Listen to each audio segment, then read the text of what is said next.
All right, we are rolling now. Counting us down. 3, 2. You're listening to Missing Out with Lex Michael and Tari J. Let's start the show. Hey guys, welcome back to Missing Out. I'm Tari J. I am Lex Michael. And today we're joined by a good friend of the show, Greg Goodness. Hello. Heyo, everybody. How's it going? I am super excited to be here and talk about some weird drug-filled novels or what was originally a series of magazine articles. Yeah, this is today we're talking about Fear and Loathing in Las Vegas, a mix between the book and the movie. I've seen the movie. Lex has done both, and Greg has done both. So I'm the newbieist here.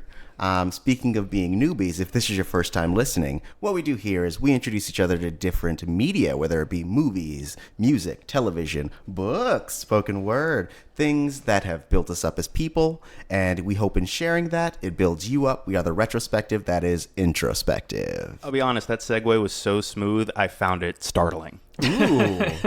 I mean, that's the opposite of what smooth transitions is supposed to do. But it was so smooth that it was so far beyond my comprehension that it genuinely generated a fear response. Oh, I get it. I mean, sometimes it's hard to just delineate between what's real and what's not in the same way that this book does. Feeling the rising fear and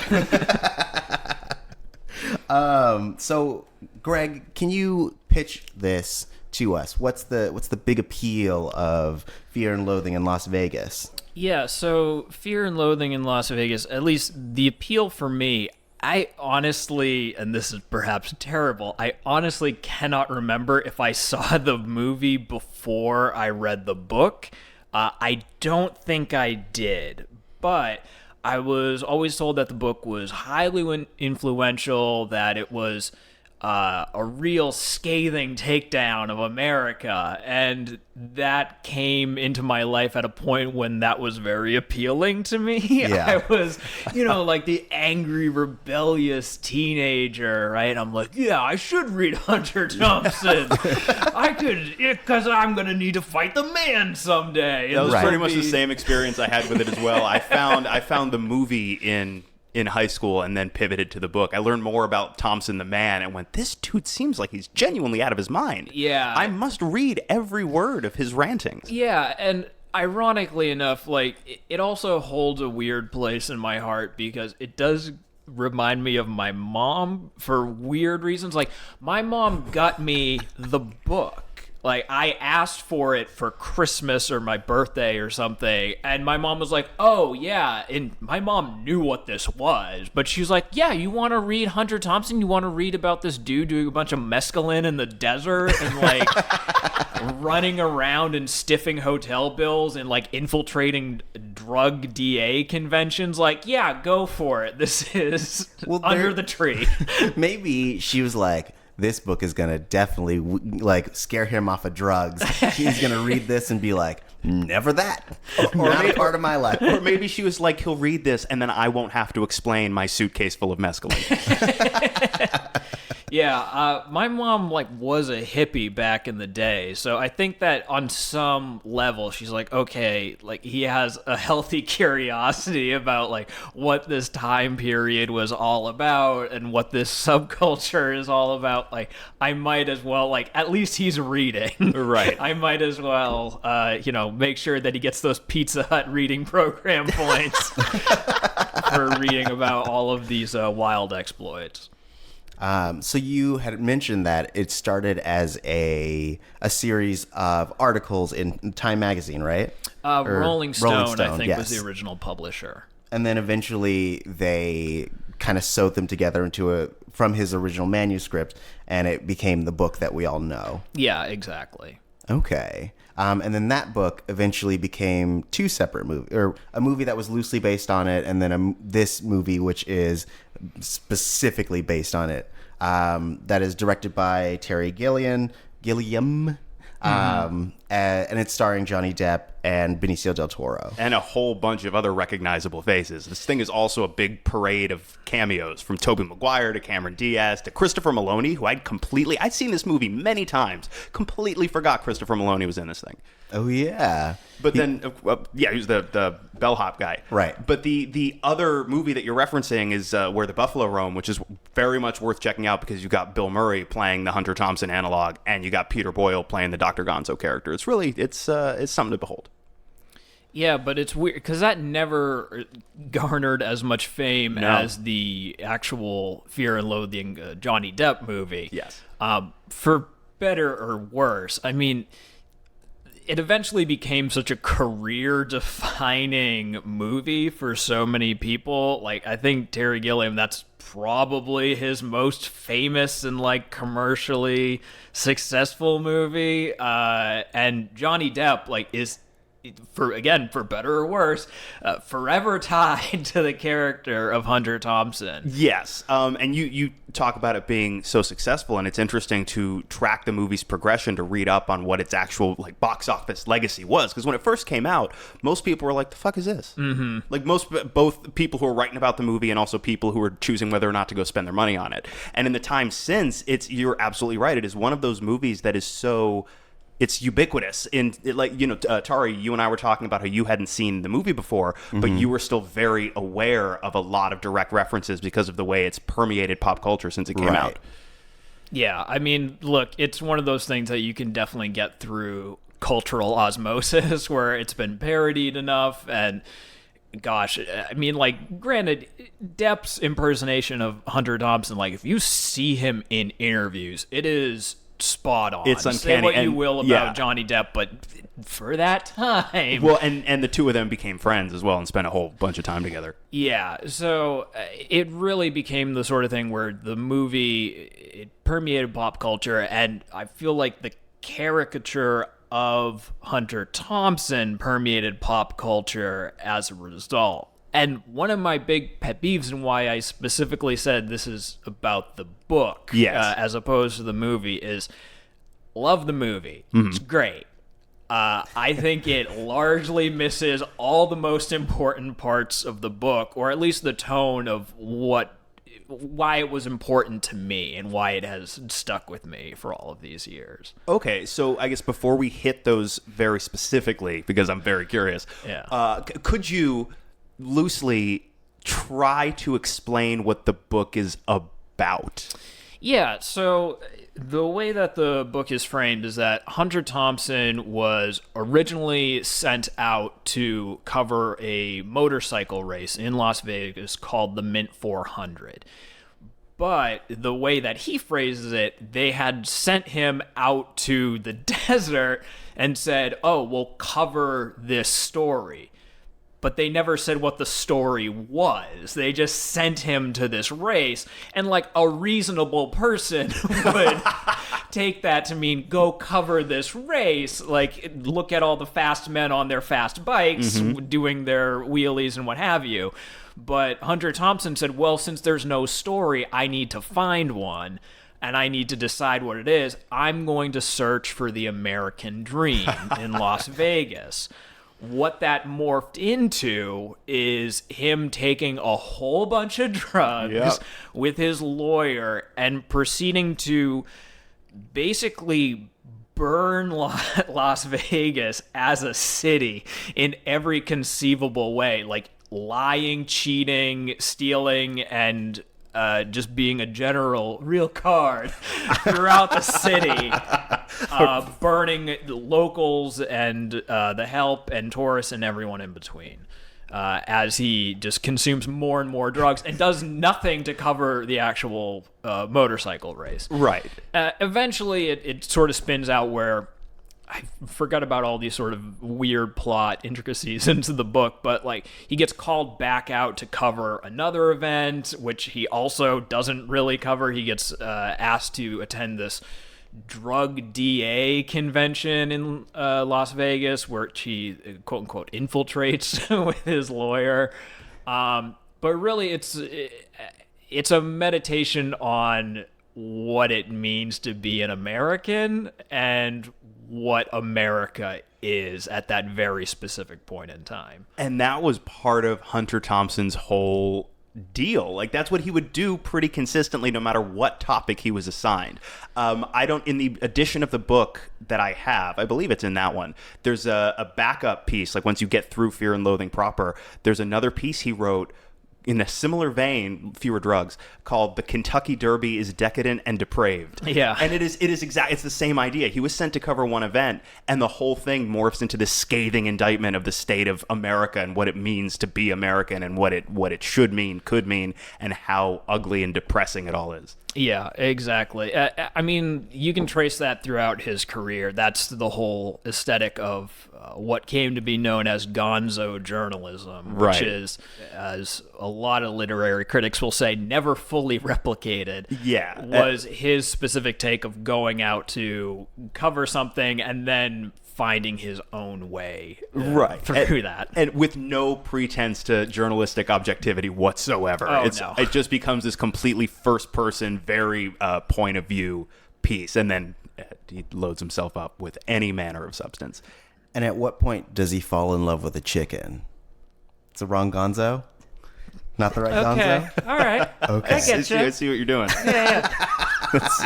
Took us a second to consider. I got it. No, I saw. No, because honestly, that was a very real possibility. Like, I can see that lost somewhere in the book. I'm right. I was like, did he ever get sexually attracted to a chicken at some point because he was on so many drugs?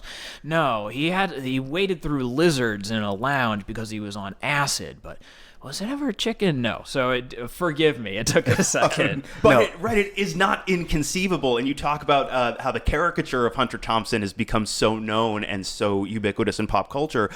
But he's not a guy that needs a caricature. He's his own caricature. Like, everything you'd think the most cartoony, out there version of this guy would be, he was very much that guy. There's on the Criterion release of Fear and Loathing in Las Vegas, the movie, there is a commentary track that he does, and it's him, and he's got, I think, an assistant that's there with him. But he'll be talking about the movie, and then all of a sudden there'll be a moment of silence, and then you'll just hear "ee" or some shit like that. Like, dude's just making bat sounds on the commentary track arbitrarily.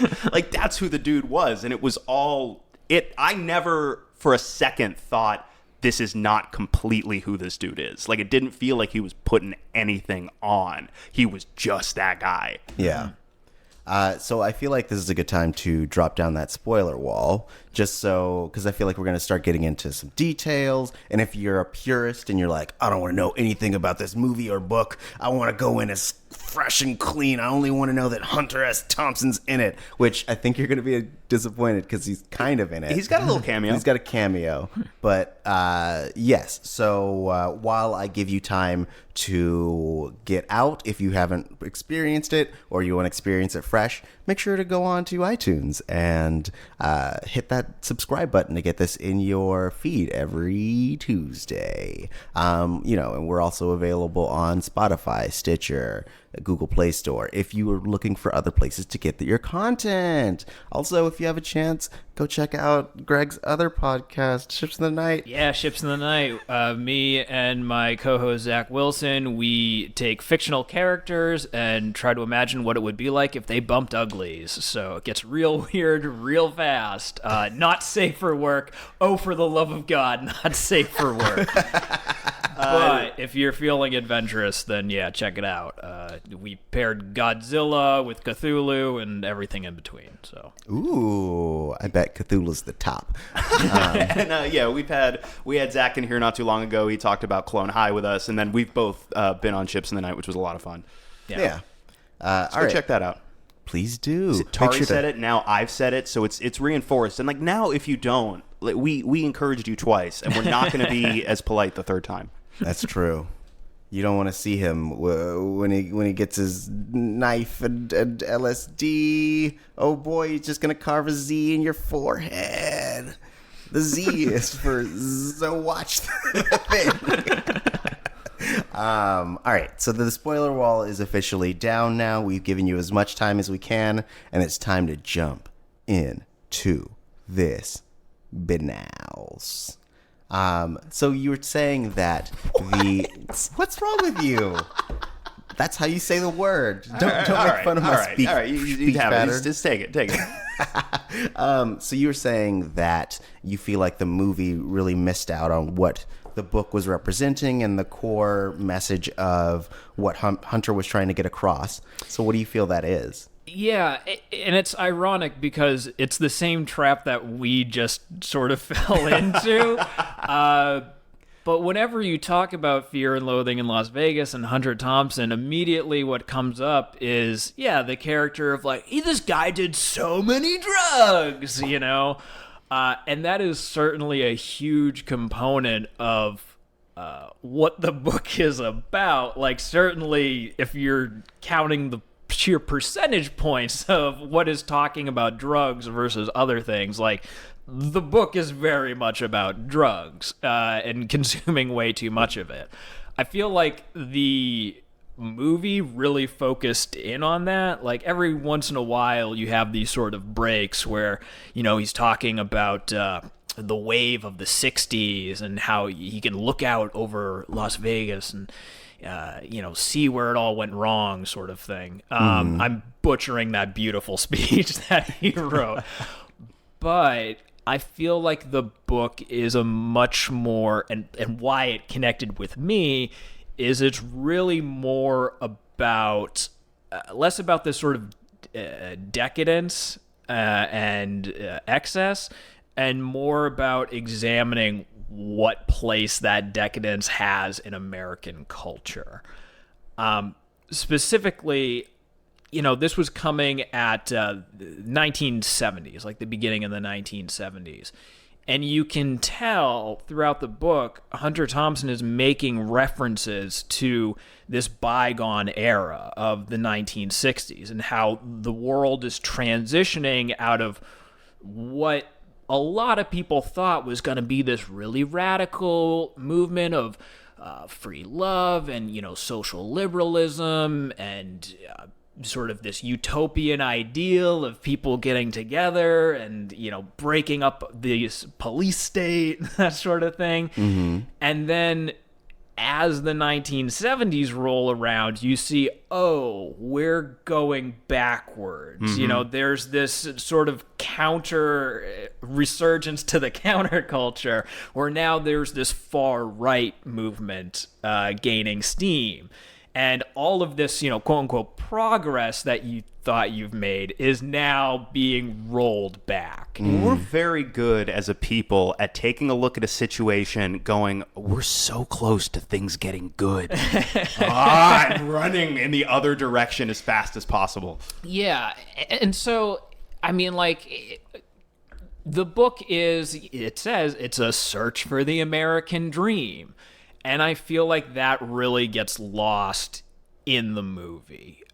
What the book, at least to me, means is, it's constantly making references to Horatio Alger and this idea of, with a little bit of luck and plucky determination and hard work, like, you too can have the American dream. And again, this is purely me, but when I read the book, Hunter's counter argument to that seems to be, no, the American dream is what you find in Las Vegas. It is this gross, like, sheer decadence of gaudy excess, and the idea that, with just, if you can push your luck a little bit more, like, someday all of this stuff is going to just come to you. You're going to spin that roulette wheel, and then this system of gangsters and corrupt police and politicians and weird systems beyond your control will somehow magically align and give you the future that you've always wanted.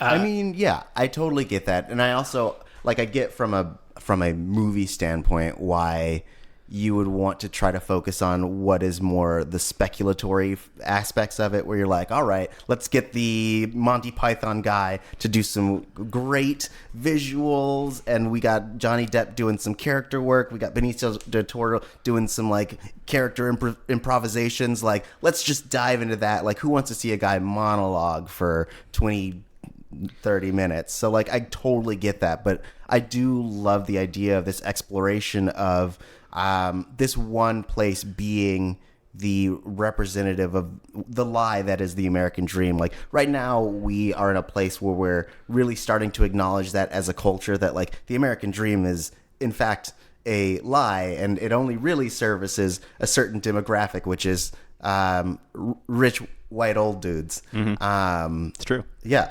And that's you get a lot of those characters in this, like going to the movie. In the movie, you get to see a lot of those characters too. But those are the moments when you're seeing people at their worst. And I imagine, like in the book, you get a lot more introspection about that.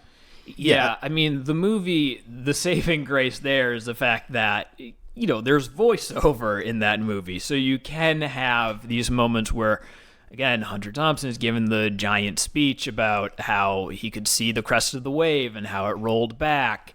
But it all feels so empty compared to the book, you know, like in the movie, again, spoiler, he's giving this grand speech of how the 60s have died out, and, you know, the wave that he thought was going to carry them into the future is now done. And it's told over this series of like B-roll footage with people marching and flags waving and people working in the civil rights movement and that sort of thing. Yeah. And it just does not stack up. It rings hollow. Right. You can see why they focused on all the drugs and the craziness. Right. Because And it's like, what else are you going to do? Right. There's one moment, and I think it's the one explicit reference to Horatio Alger in the movie, and you talk about how significant he was to Thompson and also to the themes that he laid out in the book.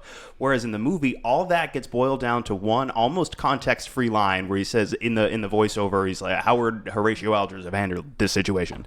But that's it. And again, it's all against this backdrop. I think it's when he wakes up with the Z on his forehead. It's all against this backdrop of chaos and destruction. And here's the kind of the surface level version of what the consequence of all of this ends up being. But without, like you say, without taking the time to really delve into that. Although, to be fair, how do you go that deep without either constant voiceover or long scenes of Johnny Depp doing his character stuff, sitting across a table from somebody, just laying it all out and whatnot, which now that I say it out loud, I would fucking totally watch.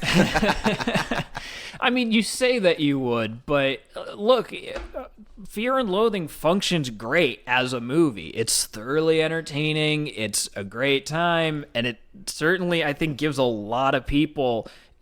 I don't know if I would have known about Fear and Loathing if it weren't for that movie. Right. So it's hard to knock it too hard, but ultimately, yeah, it's just one of those things where, and it's such an asshole thing to say, but like, the book was better, thank you very much.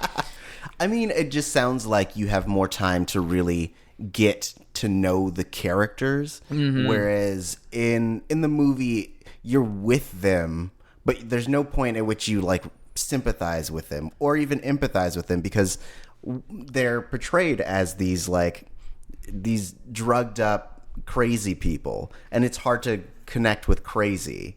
And like I think in the movie the only time I really was able to kind of connect with the Duke character was when he's just like, "I'm just trying to sleep. Please stop doing what you're doing and let me sleep just 2 hours." And I'm like, yes, we've all been there. We've all had a crazy friend who doesn't take their drinks or their drugs really well, and you got to babysit them, but you're just trying to, like, you know, sleep off your own stuff. And I think that's the most #relatable part of the movie. But I imagine like sitting there with this book and kind of understanding everything from Duke's perspective or Hunter's perspective, whomever you would like to believe is the perspective is from. Because guys, spoiler alert, Duke is Hunter. So being able to really get this idea of who he is and how depraved he feels like Vegas is, and you kind of get to dive into why he's doing the drugs, which is to escape from the world that he lives in. Yeah, I mean, look, I'm an alcoholic. Like, I am fully aware of the idea of you're not supposed to assign, like, oh, well, I drank because of this reason, or I did this because of it. But in the book, you definitely get the impression that, like, oh, this isn't some guy who just loves doing drugs because he can and because it's fun. Like, the world is so horrible and so terrifying when you frame it through the lens of Hunter Thompson. Right. That is kind of like, well, could this weird acid trip that I'm on be possibly any worse than the reality of what the situation is? Yeah. It does definitely seem like a coping mechanism in that sense. And you get that impression in the book. Right. Less so in the movie. But that worldview, that horrifyingly bleak worldview that you describe, obviously that factored into ultimately his decision to commit suicide. The timing of, I believe, wasn't it right after, I think, Bush got elected the second time? Yeah. He just decided, fuck this, and shot himself. Yeah. Which sucks because, a lot of people will say that, oh, well, Hunter Thompson, he's known for this one book. I mean, maybe you could argue Hell's Angels, but even if you read his subsequent follow-ups and, short stories and Fear and Loathing on the Campaign Trail, 76, like, all of this stuff, that worldview still permeates everything that he does. Absolutely. And it's a really brutal examination of what it means to be an American and what America is. So it's really tragic that he did take his life. I mean, granted, that's probably how he wanted to go, so more power to him. But for me, I definitely wish that was a voice that was still in the world. Oh, can you imagine? Like, just writing about what the country's become now compared to all of the things that horrified him then. Oh, Jesus, yeah. I mean, oh, God, this is such an old man conversation to be having, but can you imagine what Hunter Thompson would have to say about this Trump fella? My God. Well, I mean, recently I was watching an interview with Kamala Harris and Trevor Noah, and they were having basically the same conversation about Tupac, where like he was also very socially active, and his music reflected that, and he was taken at such a young age that like you could imagine what both his influence over the time, but also like, can you imagine CEO Tupac where he's like, yo, gotta get them G's so we can support the community, like shit like that, like. It's the same conversation. It's that like these people who I would say are almost too brilliant to exist in this world of dummies were taken far too early to really allow them. I mean, like Hunter was able to grow to a pretty good age, and like he was able to go out on his own terms. So like, as you said, more power to him. But like, just the idea of their voices being taken and inspiring other people, and like that absence being felt so heavily. I reread the book specifically for this prepare, and I was blown away. I was like, oh, all of this is still horrifically relevant. Yep. Because, we're coming off guys, not to get too deep into politics here, but we're coming off the heels of Barack Obama as president. Like, that idea, what Hunter describes of this sort of optimism, this idea that we were winning, that we were right, and we didn't need military force. We were going to take over the culture without it. That definitely, I remember when Barack Obama was elected, and I had that feeling. I was like, fuck yeah, this country's turning around. He's right. We can. Yeah, exactly. We're going to go ahead and get some real liberal policies and help everybody in America. And oh, man, it's going to be great. And now, obviously, within the wake of the past 4 years, you see, oh my God, there is a brutal backlash we to got that. far too close to things maybe being good, and it frightened everybody. Yeah. And now we are in a reality that is arguably more horrifying than any sort of acid trip that you could ever conjure. I mean, yes, there's a lot wrong right now. I mean, but like we often talk on this podcast about progress being a wheel, and that like there's always a part of the wheel that is moving forward, but there's always a part that's moving backwards. And so like part of the progress that we received during the Obama era, some people felt like they were rolled over by that wheel, and so now they're trying to pull it back. And I think that like there's only so much damage that can be done in this amount of time. I mean, and people are still fighting. Like we got rallies at all the concentration camps and stuff like that. So like it's not as if that hope has died. It's just that like it's a harder fight right now. Well, it's a fight that I think there's a lot of frustration, like the same kind of frustration that you could argue Thompson felt. Oh, yeah. Where it's just like, well, if this is reality, like, fuck it. Let's get weird. Let's just try to ride this out and see what this all means. Right. And I feel like that's one of two tacks you can take, right? And that's, we talk about relatability. That worldview, whether I like it or not, is something, unfortunately, I tend to share. Yes, that, but also having to make a decision between giving into that or just riding the crest of the high and beautiful wave and whatnot, buying the ticket, taking the ride. But there's a moment in the movie, there's a line that I think about all the time for a number of different reasons. But he's creeping out of the motel room that they've destroyed. They've got all these unpaid room service bills, and he leans out of the door, and his voiceover says, "Panic. It crept up my spine like first rising vibes of an acid frenzy." And I feel like in terms of relatability, like that's my mantra, for fuck's sake. Like I think about the world and the way things are through, unfortunately, a similar prism, and it's a constant state of that feeling. It is that all the fucking time. So I applaud this dude for pivoting in the other direction. That's what I feel like we should all be so lucky. We should all have our own suitcase full of mescaline.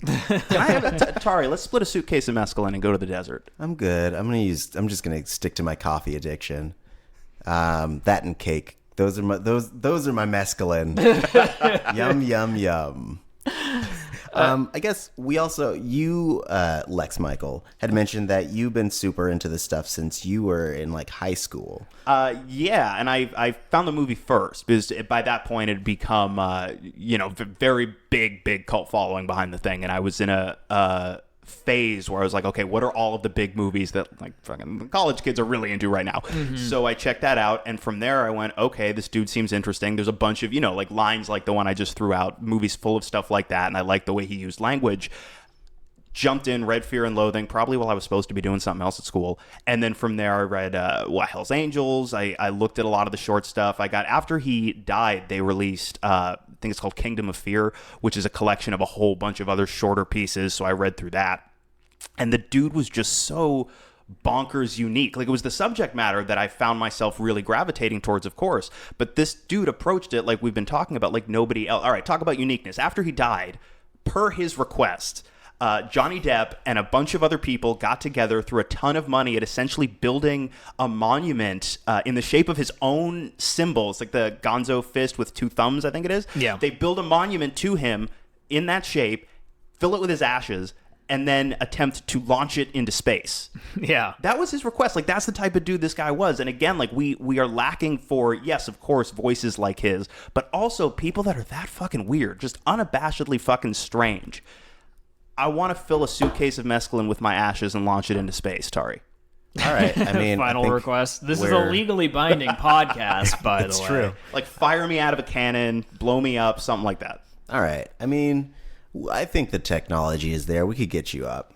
I mean, do you need to stay in space? Because I get a weather balloon and just like straight up. I feel like we should try it. Okay, die. I'll give you a foot, and we'll do a trial run. I'll give you a foot. We'll burn my foot, and then we're gonna give it a shot. And if it comes down, I'm not giving you my other foot. You think Thompson would have done trial runs? Nah, you got a one attempt. I'll be honest. I feel like 50-50. He would have done trial runs. Nah. He's just like, let it go. Do what you got to do, baby. Yeah, that was his exact voice. We can all. That was the last line of the book. Spoiler alert: is let go, do what you got to do, baby. Yes. If you flip through a couple of blank pages, it just says dab. Like one word right in the middle. What's interesting for me though, like going back, is so much was taken from this and sort of spun out and morphed into its own sort of monster. Like, I would feel like we'd be remiss if we didn't talk about, like, this idea of Thompson. It is kind of toxic, right? Like, I don't think necessarily Thompson is someone that you want to put on a pedestal by any means. And I think that a lot of people who have are sort of missing the point. Yes, Right. I do want to clarify in this moment. When I say I share aspects of his worldview, it does not extend to burning things and harassing people. Yeah, I mean, and that's always like the really fine line to walk is Hunter Thompson, by all means and account, is a really terrible person throughout this book. And if, like, you had to deal with him, if you were the poor valet who was dealing with this guy, it would be an absolute nightmare. But again, that's part of what made him appealing as a teenager, I feel like, was this guy was like, yeah, fuck it, fuck the rules, and just push our luck as far as we can, and I'm going to ride out the system as far as I can. So it's a weird thing for me to be so in awe of this book and of this voice, and yet to feel like a total coward and poser and very much not that person in my real life. Well, I mean, we as people really love the charismatic asshole, especially like in this phase. We have a lot of them in our general media. Like, I would say that people will say that we're quote unquote in the golden age of television. And if you go through the list of those shows, a lot of them are basically charismatic assholes. You got Sopranos, you got Breaking Bad, you have Mad Men, Rick and Morty, people's worship of that character. Things of that sort are very much in the zeitgeist, and it's something that we as people are attracted to because it's the idea of this person that we wish we could be, someone who could just do whatever they want, whenever they want, damn the consequences. Right. And a lot of these folks, like you say, like you run the risk of doing with Thompson, largely missing the point. These are very much not people you want to emulate because they're monsters. They're charismatic and fun to watch, but the behavior they exhibit is truly, truly, truly monstrous. Right. But it's also that, like, someone can be not a piece of garbage, but like someone can be an asshole and also have a brilliant mind. And that's always the struggle that we have to face. There's this idea of like the brilliant jerk, someone who's like super great at their job, or great, has this one specialty, but you have to deal with them even though they are such a pain in the butt. And it's a thing that, like, I think that in professional environments, the reality is that they lack the soft skills in order to be amongst other people. The soft skills being like how to manage, how to work within the system in order to make change, things of that sort. So ultimately, those things that we revere are actually a lack of skills that we undervalue. Yeah. I mean, it's funny that you bring up Rick and Morty because I feel like there's definitely sort of that same, I don't know what the right word for it is, but man, like the fan culture of Rick and Morty, Yes. I think you could argue is one of the more toxic places in the pop culture realm right now. Yeah. And certainly, like, if you look at what Hunter Thompson represents and what people immediately think of is, oh yeah, a guy doing a whole bunch of drugs and like firing off guns in the desert. Like, there's definitely a crossover there where I'm internally conflicted that I love this book, I love this worldview, but also I would never do any of these things. Right, and I think what And a lot of... maybe I'm a terrible like poser for saying otherwise, and there's someone out there listening right now that's like, fuck this guy, he's saying that he likes Hunter Thompson, but he also wouldn't do a bunch of acid and threaten to stab a waitress, like, fuck him, you know?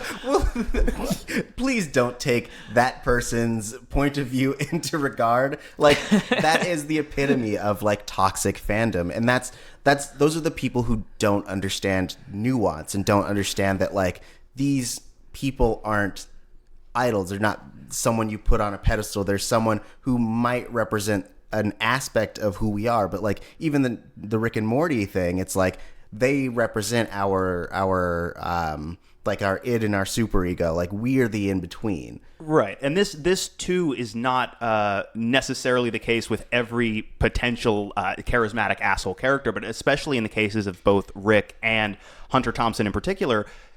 A, you don't want to be these guys because they're monsters, but B, you don't want to be these guys because in both cases they are dealing with nonstop agonizing existential crises, and this is the book and the movie, I believe, both open with that quote, he who makes a beast of himself gets rid of the pain of being a man. And so the only way they can cope with how horrifying and agonizing their every moment is to exhibit this behavior. So why would you want that for yourself? Love yourself more. Shoot higher. Yeah, seriously. Also, if you're mad at Greg because he sees both sides of Hunter Thompson, hey, shut the fuck up. Fight me. I'll kill you. At them. Don't at me. At me. Tari J. That's Turijay. You're taking a very Hunter Thompson approach to this, saying like, send the swine after me. I'll gut you like fish. You know? Yeah. I don't... It's real, and even, you know, as a teenager, maybe I didn't fully see the cognitive disconnect there, but I was a good boy, you know, I got straight A's, and I, you know, did all my schoolwork, and I didn't touch drugs, and, you know, whatever, so it's really weird that I was so attracted to this, and maybe even now, like, I still have my doubts where... This is something that I absolutely love, and I think it's great. What if it's not? What if I am a terrible person and Hunter Thompson has set a terrible example? Like, I don't know. I mean, I get that. I feel like that is Catcher in the Rye for me. When I was in high school, I was like, oh my gosh, Holden gets it. Everyone's a phony. Yeah. Like, man, everyone's a piece of shit. And it's like, and now as a grown-up, I see that he was a guy who was struggling with a lot of things, and he was the phony. Yeah, he was the asshole in right. all of this, right? And also that book caused some guy to kill John Lennon, was it? Or Yeah. So I have that same struggle. And Lord knows, I'm sure plenty of people read Fear and Loathing in Las Vegas, or more likely watched the movie, and they were like, we're gonna get twisted on drugs and go big in Las Vegas. Which is like, I feel really antithetical to the point of the book, because, you know, Las Vegas does present itself as that. It's like, hey, guys, they leaned into that entire image. Was the idea of like, hey, guys, what happens here stays here. But man, Hunter Thompson really nailed it on the head where it's, okay, there is a very specific set of rules to this town where they love a drunk, but the second you step out of line, like, your ass is going to jail for 20 years.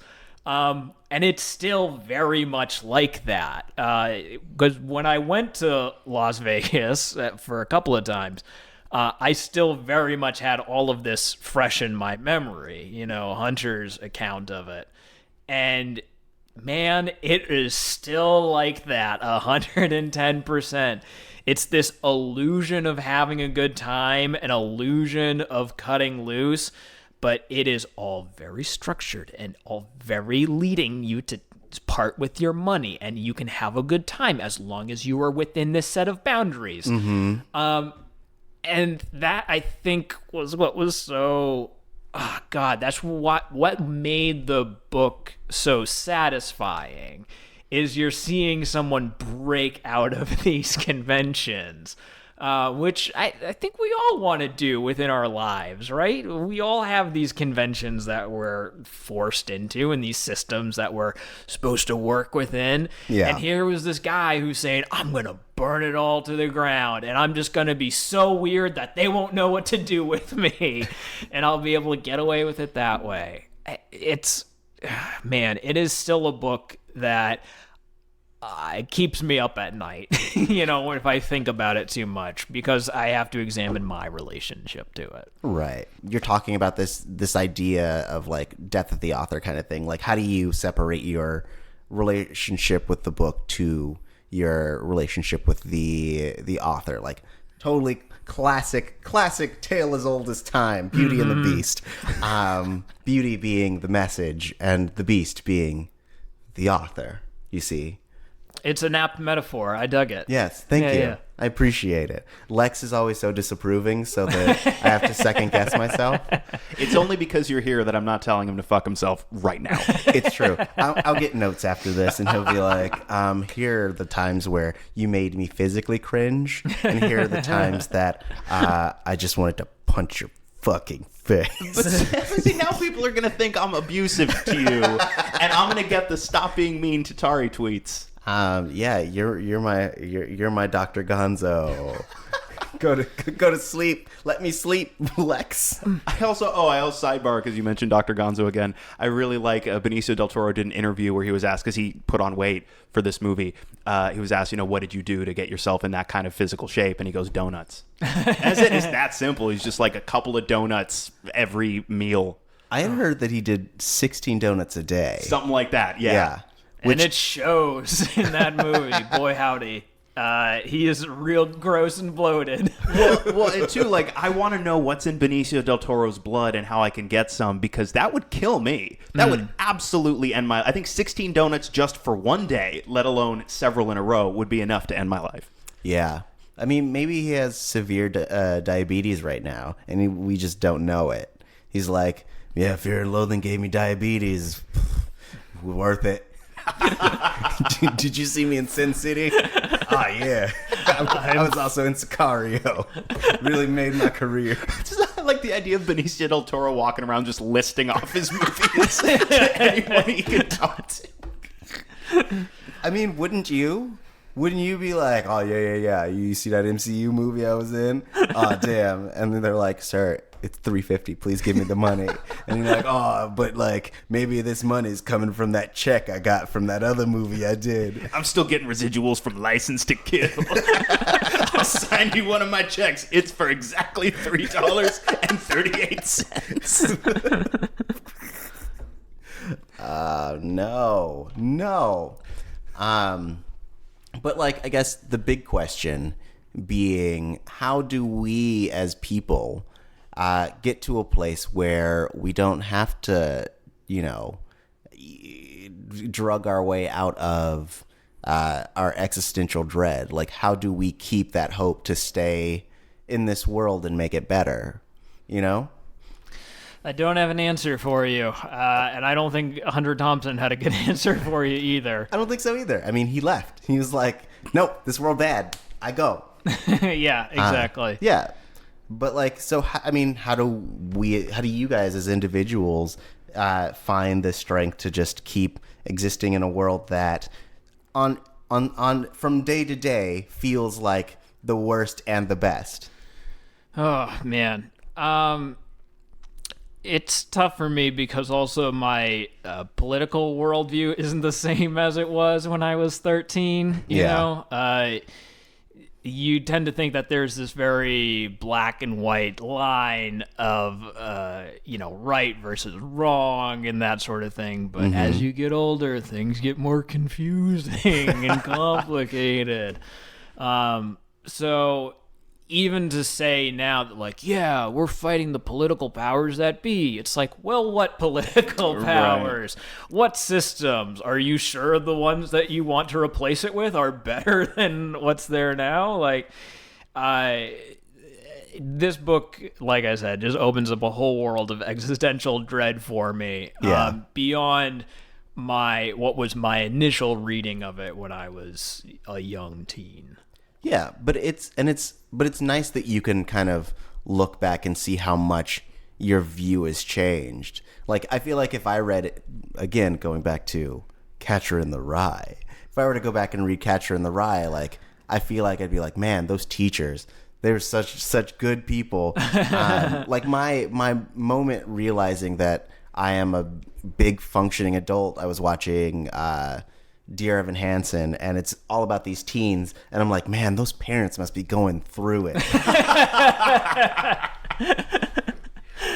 Yeah, it's, I think as you get older, you start to build up more sympathy. Like, when I was originally reading the book, just before I came over here, I reread a passage about how his lawyer, Hunter Thompson's lawyer, they're stopping off at this diner in North Las Vegas, which he refers to as the place where everybody essentially goes to die. Like, when you've fucked up one too many times on the strip, like, you are cast into the outlands of North Las Vegas.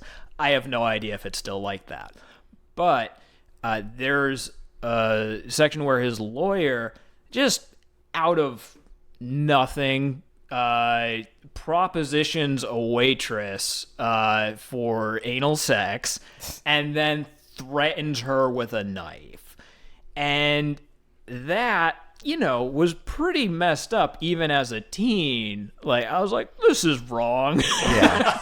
Thankfully, I had, that sort of foresight. And again, it's not Hunter Thompson doing this, so I guess you have that degree of separation. It's his lawyer. But you start to think of, like, man, I worked at Panera Bread once. If someone handed me a napkin propositioning me for anal sex and then threatened me with a knife, I would think, boy, howdy, there goes a rude customer. Like, it's not it becomes harder and harder to idealize these people as you get older, because you start to see the faults in their fuck everything, burn everything logic. Right, because it always leaves people behind. Like, you have to realize that, like, no matter what they do, there's always a group of people who either have to clean up behind them or have to deal with the messes that they've made, whether it's socially or physically in terms of the hotel rooms, or emotionally in terms of being threatened, or, like, we don't even get into the Lucy character, who was, for lack of a better word, kidnapped by the lawyer, Dr. Gonzo, and then essentially ditched in the midst of a trip. So you have to wonder, like, when she came out of it, like, what she was thinking, or, like, what she thought happened, or how she was able to discern reality from fiction. And it's those kind of things that you never really think about. And it's those type of pieces that you have to start realizing that, like, everything you do, for better or for worse, affects other people. Unless you live in a cave alone, then everything you do only affects you, and you'll die alone. But you notice that too. I mean, I feel like I'm noticing in ways big and small, even in very slight ways, people are chucking out the social contract in greater and greater numbers, right? Not really having situational awareness of how their behavior is affecting other people. And I feel like that, like we were talking a few minutes ago about, how do you day to day, looking at the world and seeing how things maybe aren't super great right now, how do you cope with that, or what difference can you make on a personal basis? And like, what can I do today? Obviously go vote when the time comes, but every day I can try to be as aware as possible of who is around me and how my behavior, if my behavior is negative or problematic in some way, it could affect others around me. And that's something that I can do, right? Like, that's a standard I could try to hold myself to. And hopefully, right, like, you hope you can inspire other people to maybe do the same. Think a little bit about the person next to you, the person next to them, because things being this messy, you don't fix a mess like this by going, fuck it. You know, like, that's the folly in making a beast of yourself to get rid of the pain of being a man. If you're so horrified with the state of the world, while you're over here in the desert having an intense mescaline trip, you're not actually doing anything to fix the problem. Just yelling about the problem and waving your arms and making bat sounds is not in and of itself a viable solution. Right. Yeah. Gosh. But that's, I guess, part of what makes the book satisfying is that it doesn't try to offer an answer. It really is just an examination of what it means to be in this state and how you cope with it and how you perceive the world around you. It certainly influenced me in terms of, like, listen, after I read this book, I was already pretty far left politically, but, you know, I got into punk music. Yeah, fuck the system, anarchy, burn it all down. But, oh, God, the more things change, the more they stay the same.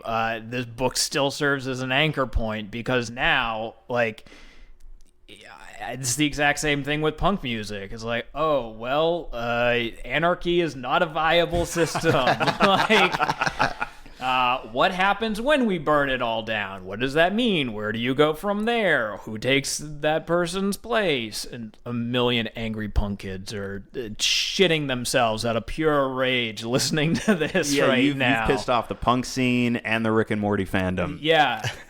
And all the drug users out there, too. It's like, what do you mean this isn't a solution? I'm going to keep doing acid until things get better, thank you very much. Yeah, so, gosh, there is something that is very satisfying about not having an answer and not trying to necessarily figure out how to fix it, but just how to cope with it and how to understand it. Right, and that's the flip side, certainly for me, and it sounds like for you as well, about the potential of Hunter Thompson as a role model. Obviously, his behavior, certainly not to be emulated, but I know for me, he was one of the first guys who, when I found the book, really got me thinking about this stuff. And I find that, at least as far as that's concerned, it was sort of invaluable to me, and that's part of why I would recommend it. I do feel like it got to me at the right time. Like, would it speak to me with such resonance if I found it now, having never read a word of it? Oh boy, yeah. Right. Once everything had solidified a little bit more in terms of what my worldview is, but it got exactly the right time, right? Like you say, like when you're in high school and your brain is wide open and hungry for that exact thing. Just angry. Just anger splayed out in no particular direction. Just mad at everybody. But at the very least, what I do feel like it did for me was help foster a way of thinking in my mind that essentially boils down to not a lot of stuff that you take for granted may not actually be great. Maybe whether it's America or any particular system, maybe it needs to be questioned, poked at, and maybe occasionally you have to take some really hard swings, not at people, because that shit's rude, but at what is considered the status quo, what is considered normal. And like we see today, more and more and more horrible things are becoming more and more normalized.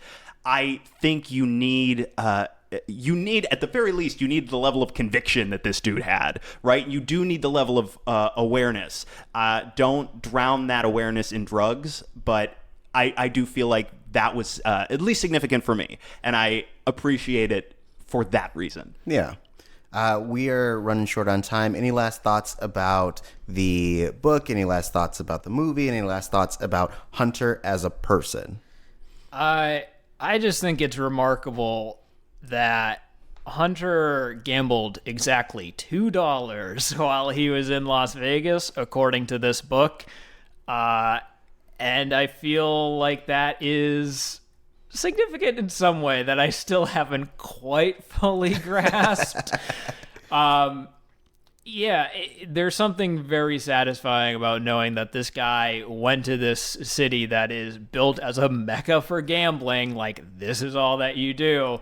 and he just did this savage burn of the whole city and lost exactly $2 on a roulette wheel. That's really all I have for it.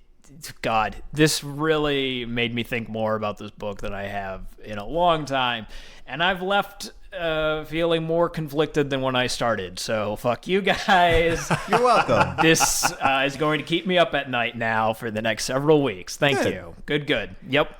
You've that plunged means me we've done our further job. into an existential crisis. Perfect. For me, the moment where Hunter's like, I need to go cover the race, and somebody's like, the race is over, and he has this moment of, who won? Did anybody? That's Does it perpetual. matter? That's perpetual current mood for me, essentially. No, like, yes, there's a lot to talk about with this book, as you've heard and as we just discussed. Lot of contradictory feelings, I feel, on all of our parts, but I do think it's worth checking out because it is such an influential piece of writing, both in the culture at large, and also certainly it sounds like, at least on both of our young minds, just one of the most unique voices there ever was in journalism, and I think it's incredibly unlikely, bordering on impossible, that we are ever going to get another one like that again. Yeah. And this being my first time seeing the movie, it made me really want to dive into more of Hunter's life and his writings and kind of explore the world through his eyes. I mean, the movie itself it's a visual feast in terms of like all the psychedelics and things of that sort. Big lizard people. Yes, it's bonkers. I would be interested. Originally, they wanted to do it as an animated feature, and then they were like, poo on animation, and it ended up live action. Which is, by the way, like something you get in the book that you don't get, depending on the edition of the book, that you don't get in the movie is all of that super crazy Ralph Steadman art. Steadman art. Right. And now that you mentioned, like, they could have done that as an animated movie, I need this. You know what I mean? Like, they made two, and I feel like that was 1998. You know, we're far enough removed from that I feel like we're due for a Fear and Loathing reboot. Yeah, it's 20 years ago. Dude, it'll be their Spider-Verse. I mean, yes, that's what I was saying is like I would love to get that rendition of it, but exploring a little bit more of the subtext of it. I think with the animation, you can do a little bit more of the voiceover and internal thoughts that you would get with the book and kind of like the specific perspective that Hunter S. Thompson brings to it.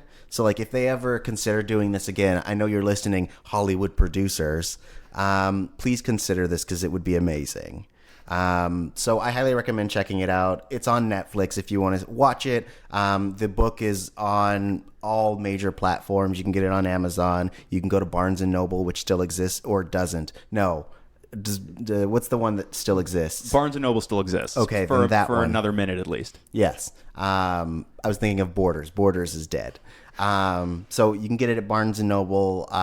Just Google it. You'll find it. Guys, steal a copy. Hell That's what yeah. Hunter Thompson would do. Totally. And then get busted for petty theft and have it go on your permanent record. And now you're a felon and can't get a job anywhere. This is the kind of conflicted feeling that I'm talking about, right? Well, because the world has consequences. Like if you wanted to, we could do a whole nother podcast about Hunter S. Thompson doing the things he did as a man of color and how the book would have been 2 pages because he would just be in jail now. Oh, yeah. So all of his things would have just been letters from prison being like, it's hard in here. Because it is. But that's another podcast we can have. Like the world as in large has consequences. And sometimes you have to come to terms with that and the fact that like you can't always do what you want or you can't always do the thing that you think is cool because ultimately it may end up being the worst thing for you. What a fucking bummer podcast that we told people like, we're going to be talking about Fear and Loathing in Las Vegas. And by the end of it, all 3 of us are sitting around a table like, actions have consequences, you guys. Yeah, we're fucking grown-ups, bro. Hunter Thompson really should have paid his taxes. It's like,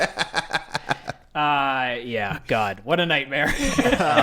Try to be courteous, everybody. That's what I got. All right. Well, Greg, thank you for joining us. Thank you so much for having me. This was a blast. Yeah, you this guys. has been this has been a pleasure. That's how that phrase works. Where can people find you? You can find me on the tweets at Greg Goodness. Like we mentioned earlier, I'm also the co-host of a podcast called Ships in the Night, where we take fictional characters and make them bump uglies and talk about what it would be like when they hooked up. Hell yeah. Lex, where can people find you? I'm on Twitter and Instagram at the Lex Michael. And you can find me at Tari J, TORIJAY. But most importantly, you can find this podcast at Missing Outcast, MISSINGOUTCAST. Thank you for joining us this week. Thanks again, Greg. Thank you. Come back anytime. And until we talk to you, which will probably be next week, this has been the retrospective that's introspective. And now you have a new perspective that we're very sorry for. Be an adult.